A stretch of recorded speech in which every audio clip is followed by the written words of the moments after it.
You are born a prince. Your father rules the most powerful empire on earth. 3 continents answer to your family. And from the moment you take your first breath, you already know how you will probably die. Not in battle, not from sickness, you will be strangled. With a silk cord, by order of your own brother.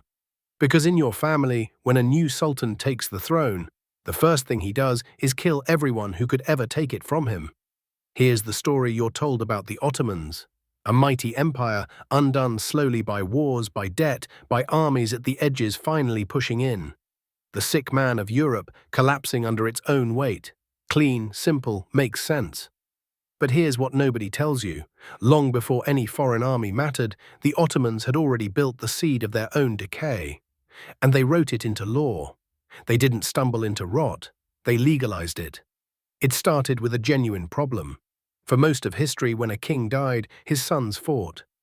Brother against brother, army against army, the empire tearing itself apart while everyone waited to see who was left standing. Civil war every single time a ruler died. The Ottomans decided to solve it. Their solution was simple, and it was brutal. When a new sultan took the throne, he had all of his brothers killed. Every rival gone in a single night. No claimants, no factions, no war. They even made it clean. Royal blood was sacred. It could not be spilled on the ground, so the brothers weren't stabbed or beheaded. They were strangled. With a silk bowstring. A death considered honorable, quiet, bloodless. For a while it worked. No succession wars. The empire held. Then it escalated.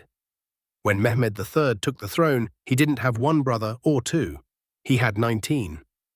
And on a single night, all 19 were strangled, some of them children, their small coffins carried out of the palace in a line. 19 brothers. One night. The public was horrified. This was supposed to be the price of peace, a nursery emptied in an evening. So the empire reformed. They found a more humane solution. They stopped killing the princes. Instead, they locked them away. They called it the Kafes, the cage, a set of rooms deep inside the palace with no way out. And this is where the heirs to the most powerful empire on earth were now kept. Not killed, confined, for years. Sometimes for decades. A prince might enter the cage as a boy and not leave until he was an old man, if he left at all. No visitors who could plot with him, no role in the world, no sky beyond a courtyard wall, just waiting in gilded rooms for a throne that might never come. And here's the pattern, the one that should feel familiar. This is the same shape that appears every time power tries to protect itself. Build a wall to stop one threat, and the wall becomes the next threat. The fix doesn't remove the danger. The fix becomes the danger. Rome poisoned its own future rulers with lead and never noticed. The Ottomans locked theirs in a cage and called it mercy. Because here's what a cage does to a mind. Imagine spending 30 years in a few rooms, no decisions to make, no people to trust. Every meal delivered, every day identical, every footstep in the hall, possibly the one bringing your executioner. You don't develop judgment because you never get to use it. You don't learn to lead because you've never led anything. You learn only one skill, fear. And then one day the door opens. The Sultan is dead. And you, the man who has spoken to almost no one for decades, are now the absolute ruler of an empire spanning 3 continents. Some of them broke completely. One sultan, pulled from the cage, was so detached from reality he could barely govern. Others were paranoid, unstable, terrified of the very people they were supposed to command. The empire had solved the problem of the fight for the throne. It had guaranteed the problem of who sat on it. They optimized for no civil war today and paid with no capable ruler tomorrow. The strongest sons were no longer the ones who survived. Survival had nothing to do with strength anymore. It had to do with staying quietly, harmlessly alive in a locked room. The exact opposite of what makes someone able to rule.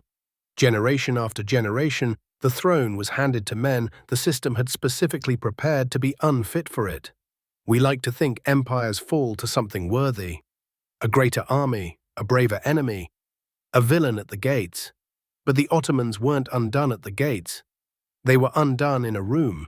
by a law written with the best of intentions. To stop the bloodshed, to keep the peace, to protect the crown. They built a cage to keep the throne safe. They just never noticed that the throne was inside it. And that's the thing worth sitting with. Every system we build to protect ourselves has a cost we don't see at the time. The wall that keeps danger out also keeps something in. The safeguard becomes the weakness. The cure becomes the disease. The Ottomans locked their princes away to save the empire, and spent the next 200 years being ruled by the men they'd broken to keep it. So, what are we locking away to keep ourselves safe?